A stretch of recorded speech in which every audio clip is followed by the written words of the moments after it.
The topic of today's programme was to be the dispute with the Scottish fishermen over scallop quotas and the new regulations requiring them to report to the Isle of Man to have their catch inspected before sailing for their home ports. Our minister and the equivalent minister from the Scottish Parliament and others were to be our guests. All parties withdrew late on Thursday as the new talks had opened between Howard Quayle and Nicola Sturgeon, and there was no wish by both sides to prejudice these discussions. However, we are extremely grateful to today's studio guests who stepped into the breach at even shorter notice. They are the Minister of Policy and Reform and MHK for Douglas Central, Chris Thomas, and MHK for Garff, Daphne Caine, and she's the children's champion. Now, although a lot of Tynwell's work is reported one way or another in the various media, many people do not realise the extent and of the activities or the implications.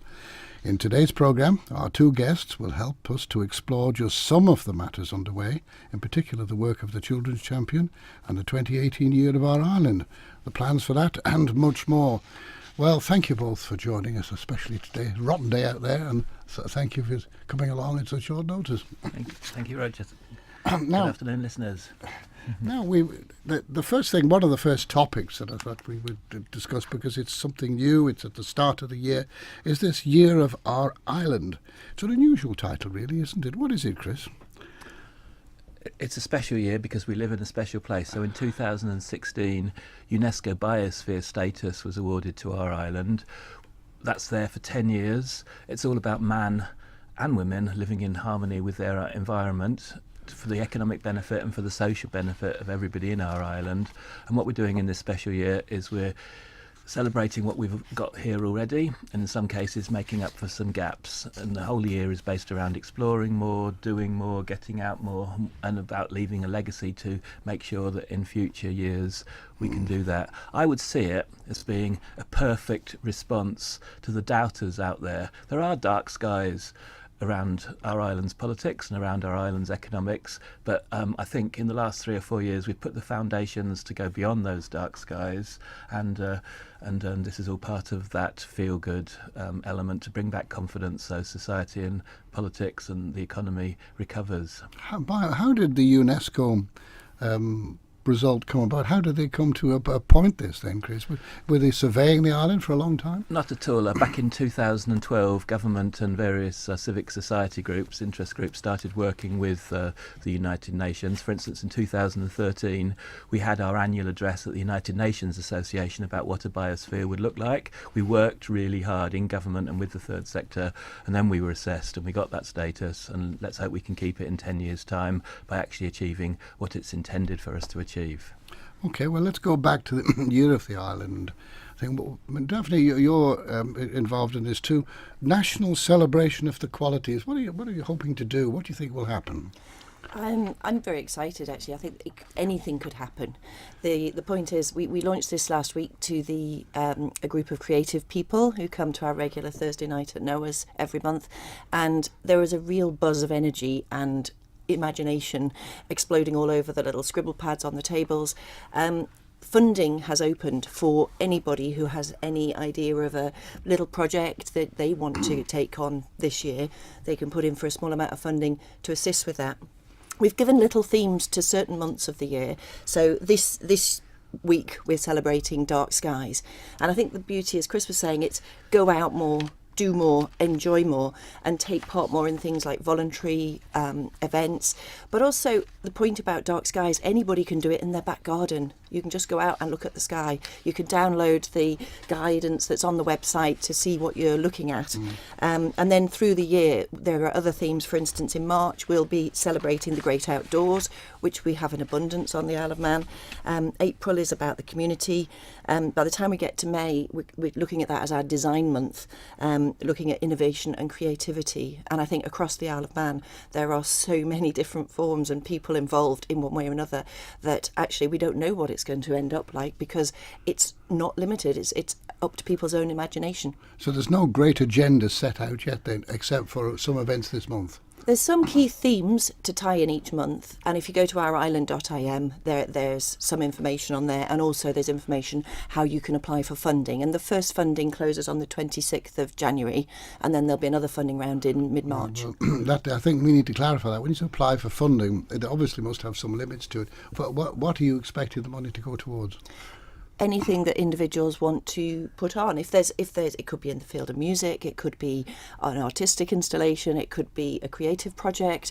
We don't know until those applications start coming in what people have imagined and what they want to contribute towards Year of Our Island. And there is so much more, Roger, to add to it. So already in the summer we're planning special events around Tynwald Day, and actually a special thing in a site that exists inside St John's that we're going to explore with schools in coming months. We've got a special stamp collection in April, building on the collection that was launched at the Isle of Man Awards. We're really working on this across government. So not only will we have events like those that have been described by Daphne, we're also trying to work with footpaths, and Bill Dale has helping us organise March events about the great outdoors in the same way that Howard Park encouraged us with the Dark Skies event. We're hoping that things like the Isle Expo and the Awards for Excellence and all the festivals in the Isle of Man in September and in June and July will take on a special theme around our island. Watch this space. Isle of Man Way, we've started slightly later than we wanted. This has been in planning for a year, but the momentum is only gathering now. But also Isle of Man Style, we've called this year a year, but it's actually 15 months, so there's plenty of time, even though we started with a trade de lieu aspect to it to make up for it. And in actual fact, I hope that this event will become an annual event, because in Scotland they have a themed year every year, and that's my dream and aspiration. How close to this would you say it might be to the Freedom of Flourish for a few years ago, or indeed the Isle of Man Year of Culture? Yeah, it all ties in. The Isle of Man, I think we take a lot for granted on the Isle of Man, and the beauty is the Isle of Man is all things. We have the coast, we have the dark skies, we have amazing outdoors.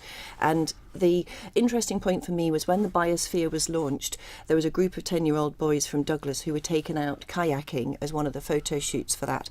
Those boys had never been out of Douglas, and suddenly they were given a great experience. And the point of this, I suppose, is to promote it doesn't need to cost a fortune. This is accessible to all, and there's something hopefully that everybody will have an interest in, get more out of, enjoy more during the Year of Our Island.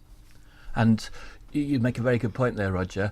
In 1979 we had our Millennium Year, and that reactivated politics. In 1985 we had a special year about sport, and from that came the Island Games and the NSC. We had a special year about heritage transport in the 90s, I think it was 93 or thereabouts.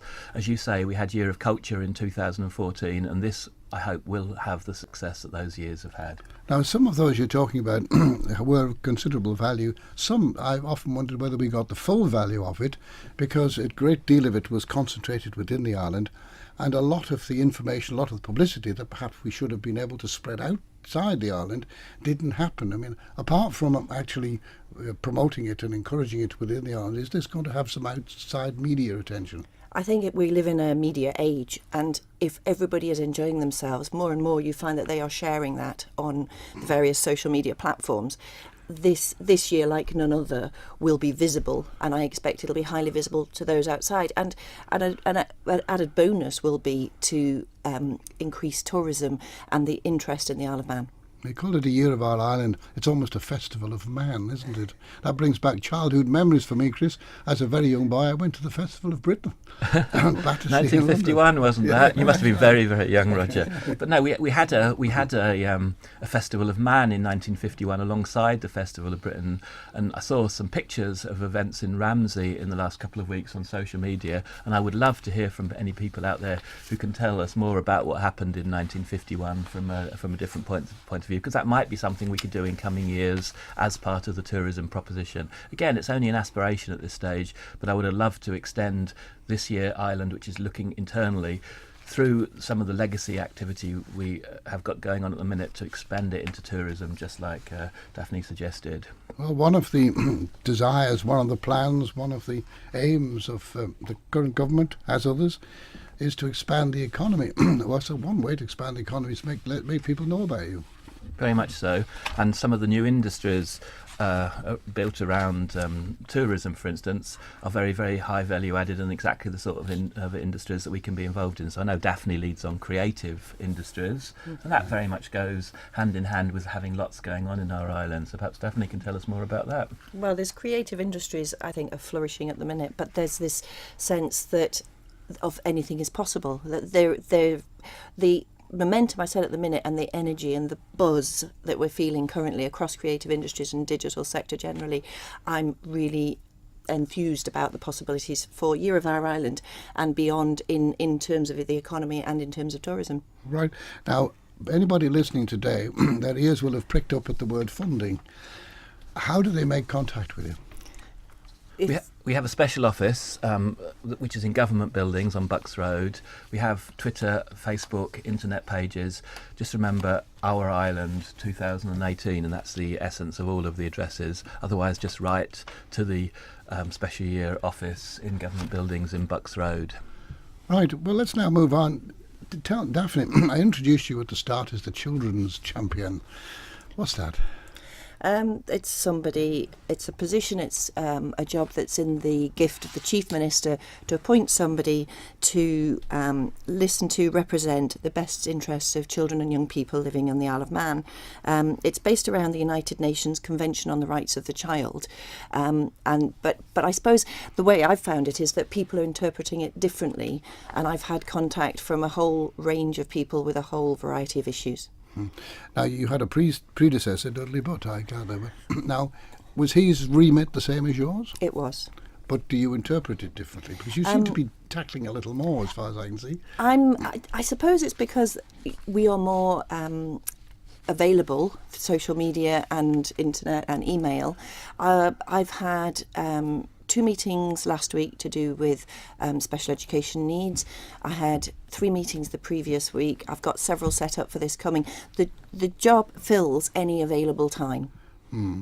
But then, what sort of issues do you deal with, in the sense that, are they just sort of general issues? Have we got problems within our society, or is it education? And why does the scope? There's a special focus. I chair the corporate parenting group, so there's a special focus on looked after children and children with a disability or special needs. I suppose children who need somebody to potentially champion them in terms of facilities or services that they require.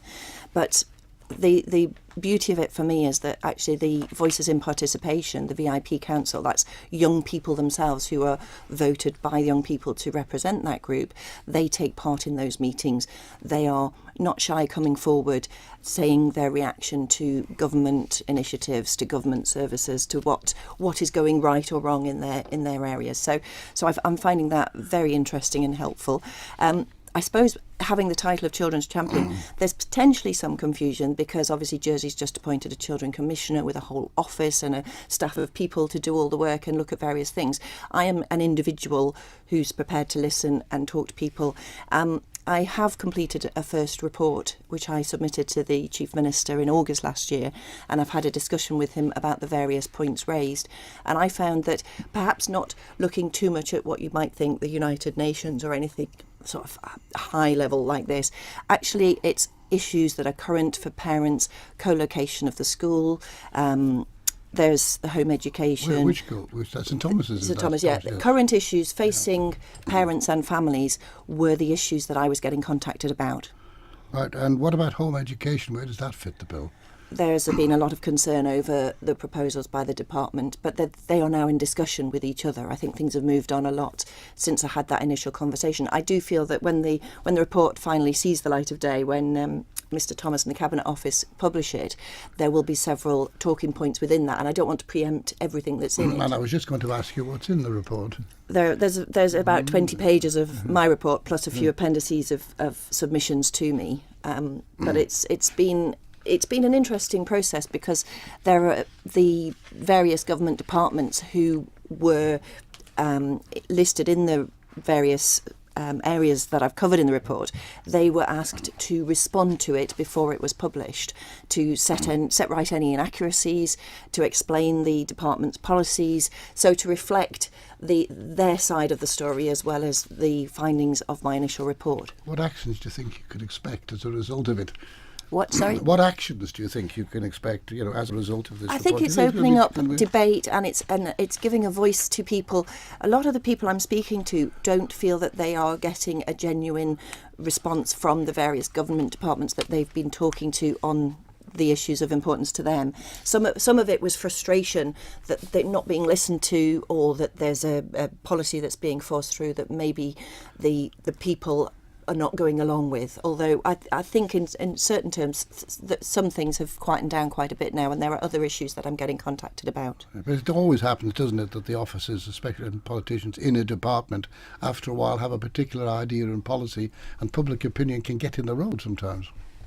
Perhaps that's so. Chris, well, having said that, you talk about public frustrations there. Mm-hmm. And the ability perhaps to get something done about it. I find with great interest that you've appointed Malachy Cornwall Kelly, the former clerk at Tynwald now, as the Commissioner for Tynwald Administration. Now that's interesting. How will this work? It's an independent role specified in the 2011 Act, if people want to go and look at the legal specification. But in essence, after a complaint about service delivery or the failure to deliver a service or something similar to that has been considered by the public body concerned, which at the initial stage is limited to the government departments but will be extended later, they can... To what?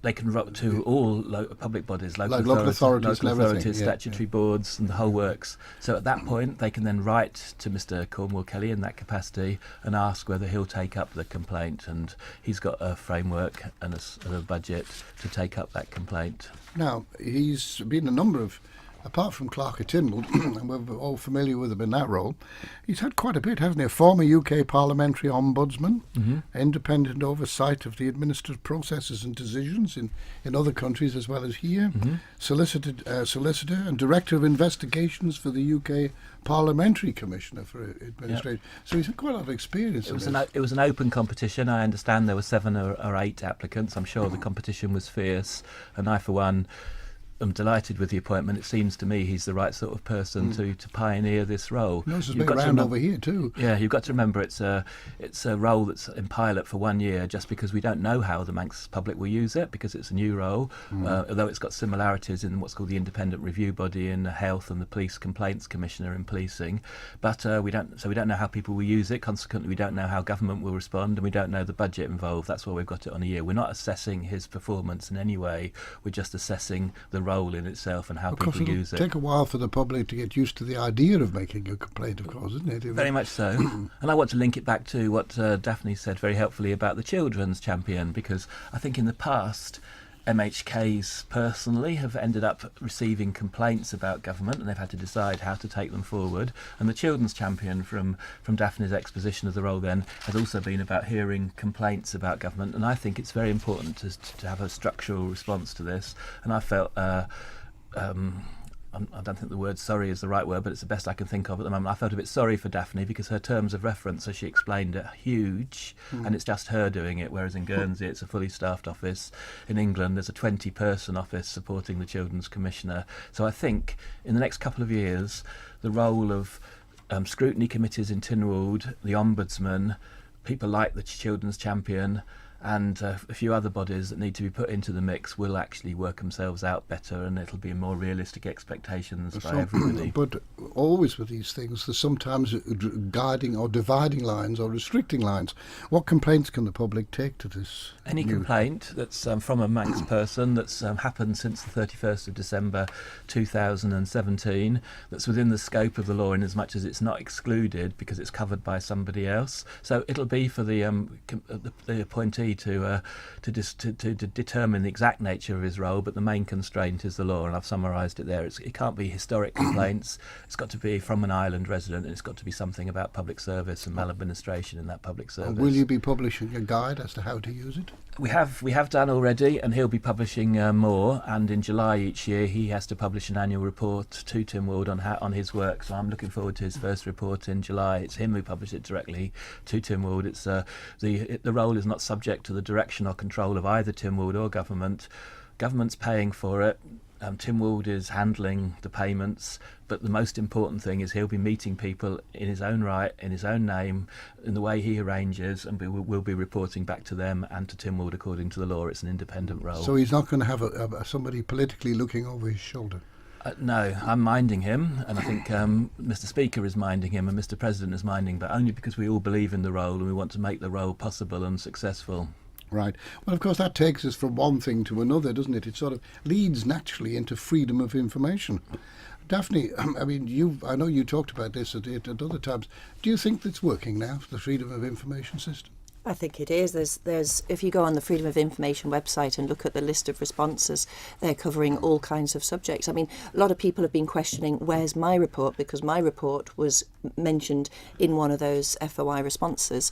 And I'm saying, it's with Mr. Thomas here, he can tell us when my report's going to be published, and that will start, I think, in the next part of the debate, both about what is my role. And if I was to say, in some areas, I think I've failed. I think I've failed to meet with as many young people as I'd like to do in various groups. And I hand out my cards quite a lot and say, contact me. I would like to speak to the school councils.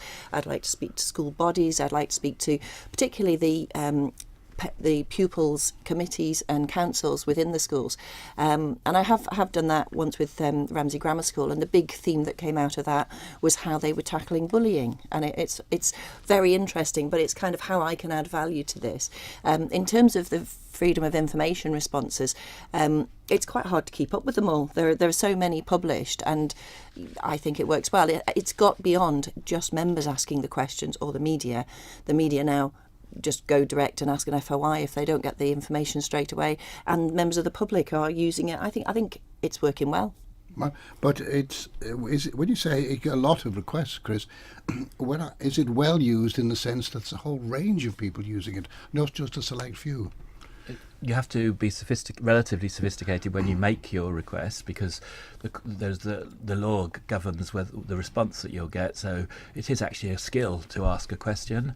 You have to know what sort of information is likely to be made available, and I think all sorts of people have now acquired that skill and are using the system. There are worries that the legal capacity to make charges will be introduced. I hope not. I think the system is maturing, and I hope it does mature. For instance, local authorities have asked questions of government.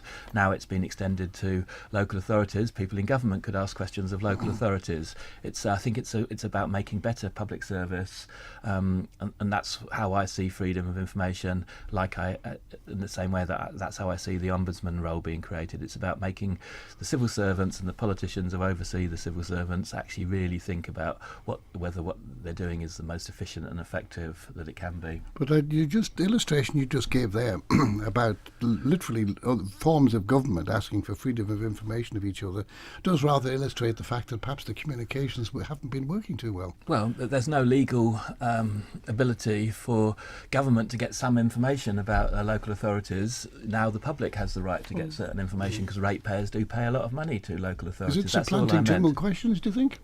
I think it complements Tynwald questions, and Tynwald members do have to reflect on how they ask questions, because of the way that their reputation will be affected inside the house or in Tynwald. In other words, if you're just asking a question to get in the newspaper, to me that's not the right reason to be asking a question. It's got to be part of the development of process, and I really do hope that people see freedom of information like that as well. Otherwise we'll use the powers under law to accuse somebody of being vexatious or making waste of money type applications. But I think freedom of information's moved us on in cultural terms. The Isle of Man, the government that I know when I started working for it 20 years ago, was very much, this is our information and we're not going to tell anybody anything about anything unless we put out a press release. And now it's completely swung the other way, and people are entitled to know, and that's a really good thing in my opinion. And I'm talking to two communications experts here, and what I think is government's got to change the way it thinks about its communication, because for the last year we've often been responding to what's in the freedom of information response, and we've often been responding to what's asked in Tynwald. I think we've got to take ownership again of our policy development in the crucial areas and make sure that the headlines are not only about the critical aspects that come out in freedom of information, but that people understand the direction of government policy development. Would you consider it a success? Freedom of information or government communication? No, that's another issue. Freedom of information is money well spent. It's not that expensive, and it's helped to change the culture of the delivery of public service. And I think quite soon it'll be apparent that it's improved the efficiency and the effectiveness of public service. Well, you touched on something there when you mentioned bullying earlier on, Daphne, a few moments ago. But one of the methods of bullying, is a modern method, is actually using social media these days. Have you had much evidence of that over here? I think that's something the schools themselves are tackling, and in fact it's the students within the schools who are coming up with policies on that, which is the best way to deal with it. I think it's becoming less and less acceptable, and people are more and more aware of what's going on and how to combat it. I was most impressed actually starting in year 7, student at one of the high schools, that the head teacher waved around a phone and said, just take all the devices off your children from sort of 8 p.m. at night. No devices. Saves an awful lot of bullying, saves anxiety, saves them up all night waiting for the ding of a message and constantly having to respond to those messages. I think that social media and how we handle it in the future and how we can withdraw from it and engage in other social contact will be key for all ages. Well, bullying is nothing new. In my school days, there were always bullies, so we seemed to have our own ways of fixing them in those days. But they certainly weren't able to spread the message all through this And the type other of thing is, system. once the pictures are out there, they're out there forever. So if there are embarrassing photos or messages or comments on people, it's the length of life that has through somebody's career and the impact on people it has personally. I know you've talked about this before, about different methods of transmission of information, and you like the social media to a great extent, but it does have the downside, doesn't it?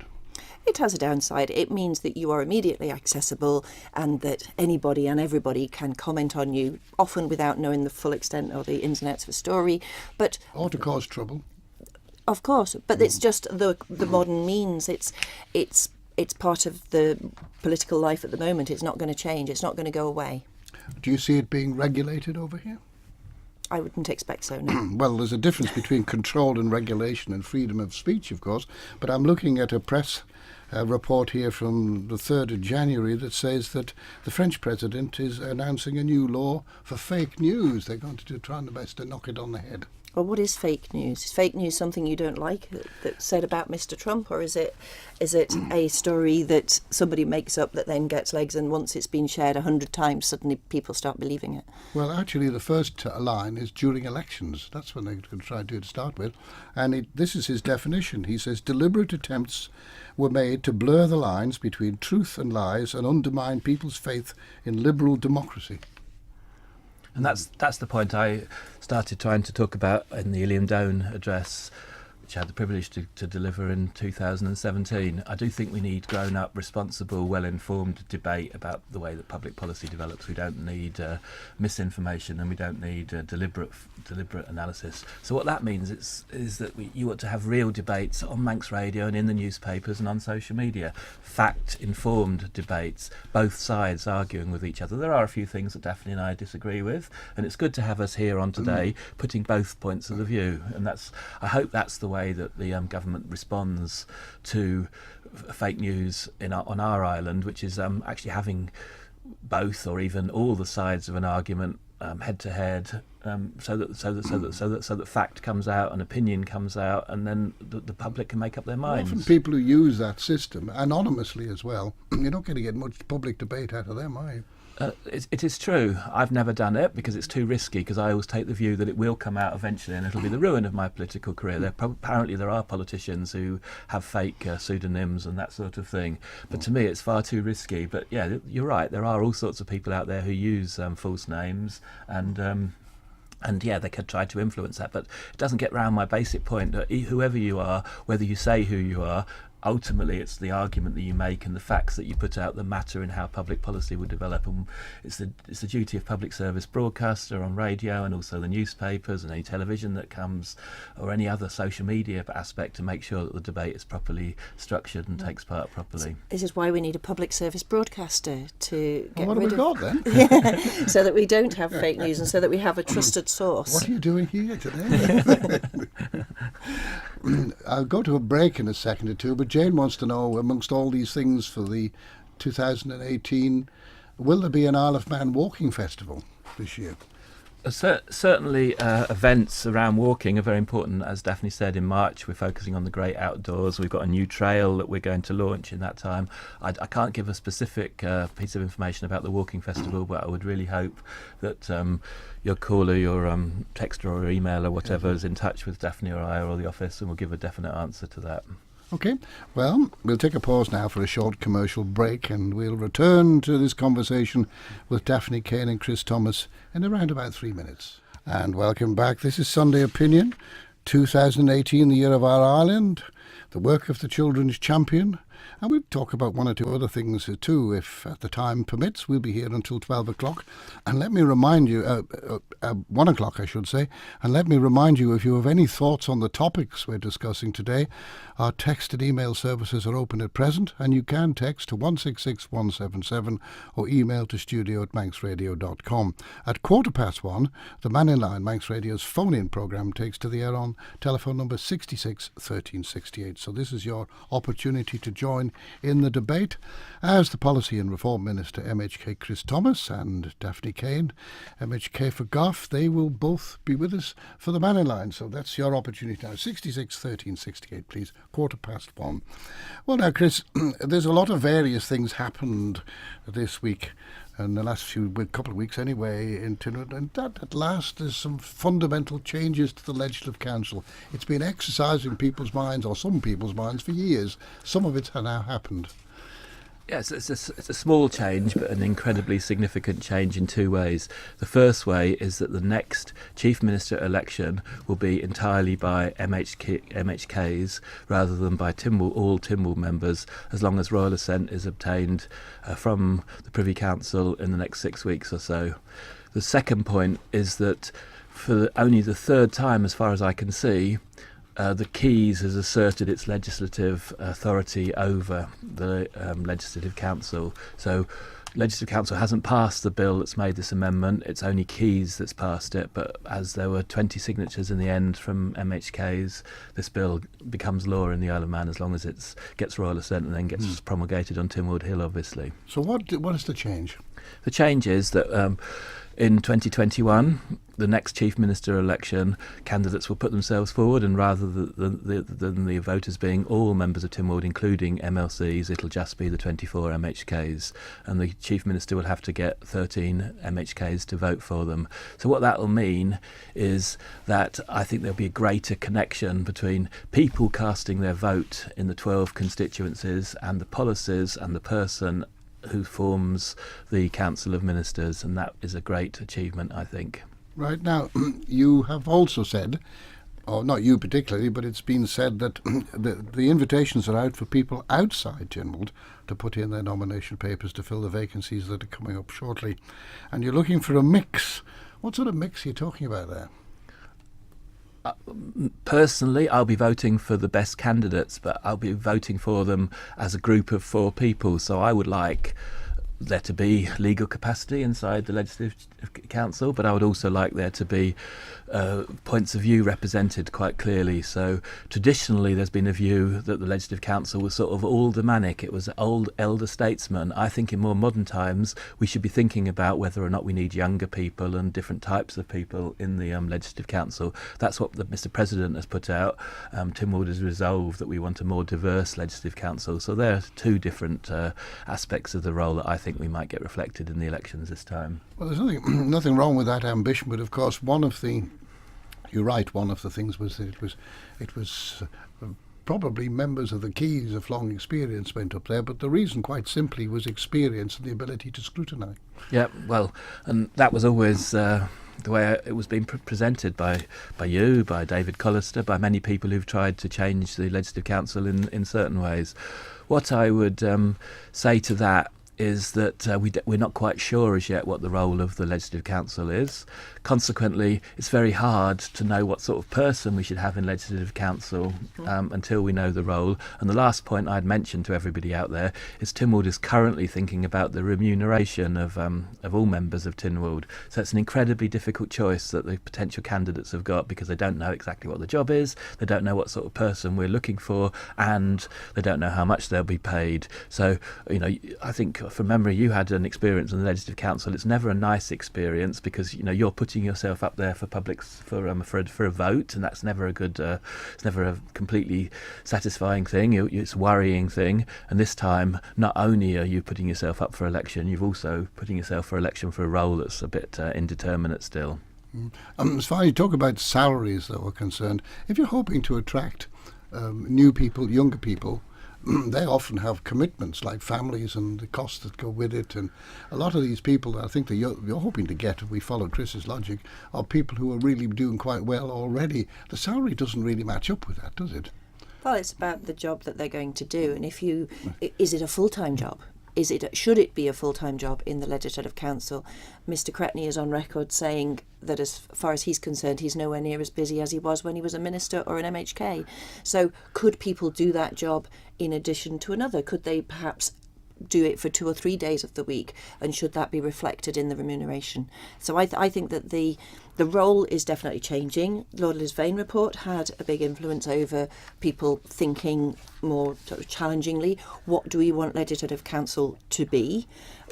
And then once you think if it's more of a reviewing and revising chamber with scrutiny capacity, then that does have an influence on the candidates that you think would be appropriate to put forward.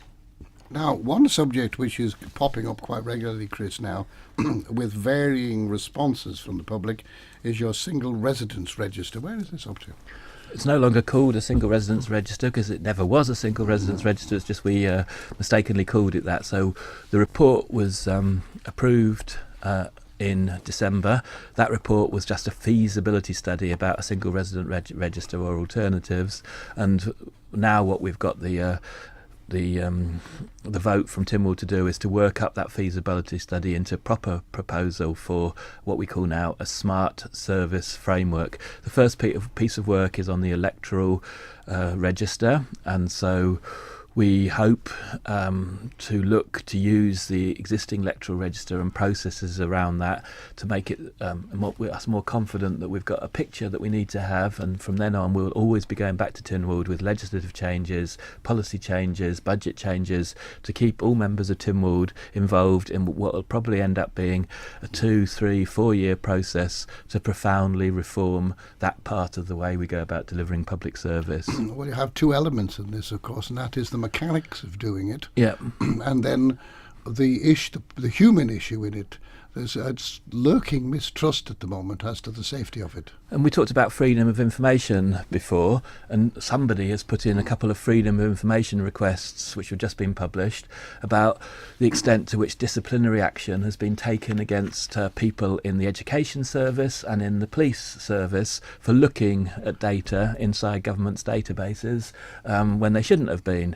In the education system, there was no evidence we had that anybody had ever looked inside the database for reasons they hadn't been, so there's been nobody punished. In the police system, there was one case in 1718 and management action has been taken, including a report to the Information Commissioner.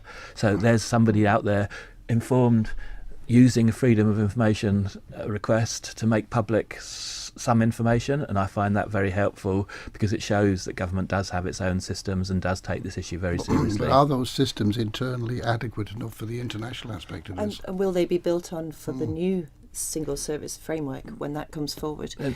Very much so, Daphne. It's a very good question, but it's separate. Smart Service Framework is about the process of joining up government and making civil servants work together and treating people properly when they let us have their personal data.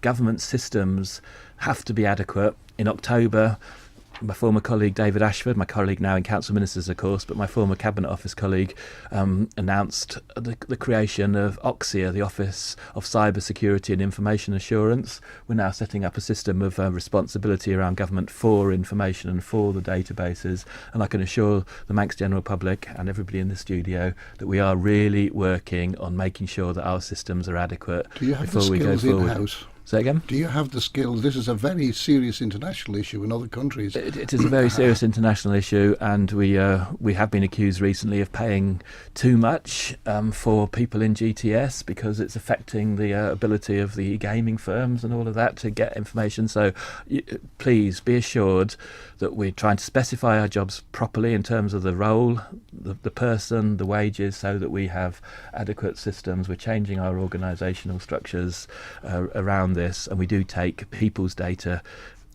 seriously. It's their data, and we will be compliant with GDPR. Next Wednesday, I'm opening a conference about GDPR, and we'll be announcing legislative changes and the launch of a consultation about how we're going to bring the law into the island. And alongside that, we've got organisational development inside government. All this to me makes sense, but there's the human issue still is the weak flaw in this, isn't it?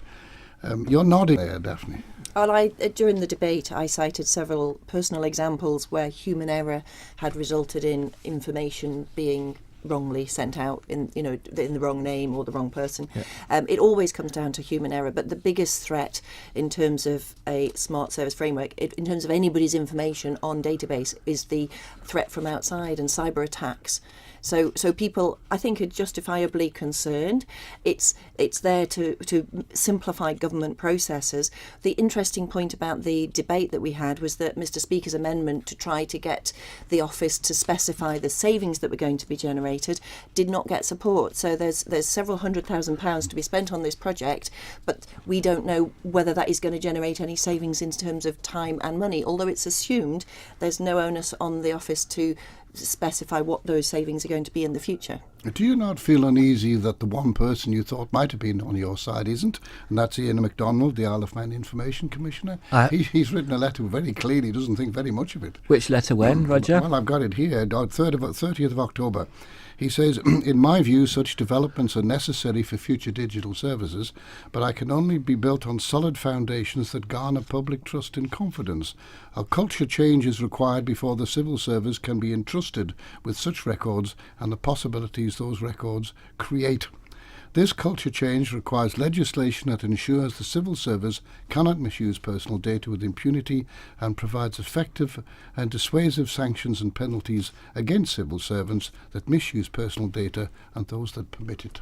Exactly, and I thought it was that letter, and that's from 3 months ago. Ian MacDonald's also at this conference on the 24th of January, and I, for one, am looking forward to hearing what he says.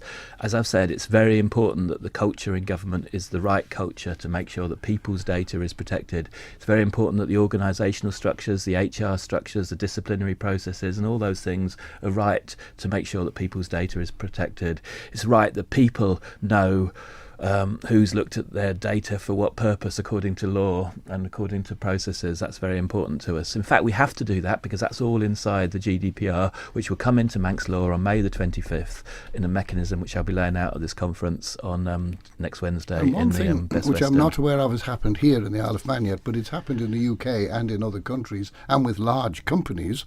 It's interesting that ministers in the UK have frequent fights in the past over personal data in the public sector, most frequently over medical records, which they have sold again and again to drug companies and others in defiance of UK law. Yeah. The database gets flogged off to raise a bit of easy money. Well, is the government giving a complete assurance that that is not going to be possible from the Isle of Man government? Yeah, this government takes it very seriously and will comply with the GDPR law, and any change to access to data will have to go through Tynwald, and anything that's on Tynwald is in public before it goes onto the Tynwald order paper. It's fast moving. Business wants us to have GDPR compliance. Jersey, Guernsey, the Isle of Man have got to make arrangements between now and May the 25th to do that. Those are in train. GDPR has got penalties for officers and even politicians who breach arrangements. So I was reassured with those freedom of information requests, which showed what had happened in the police and in education, firstly, and secondly, the Information Commissioner himself publishes enforcement notices, and government appears in that list 4 times, and we've taken action each time as a consequence. Okay, now look, I'd like to go on this, but we've come to the end of the programme. So we must bring this to a close. Our studio guests have been the Minister for Policy and Reform, Chris Thomas. He's the MHK for Douglas Central. And the Children's Champion in MHK for Garff, Daphne Caine. Now, if you'd like to join this discussion, then your opportunity will be at 1:15, when the Man in Line, Manx Radio's Sunday phone-in programme, opens its doors for business. Call us on 66 13 68, text 166177, or email to studio@manxradio.com. The programme was produced by Catherine Nichol. I'm Roger Watterson, and we all look forward to your company once again at 1:15.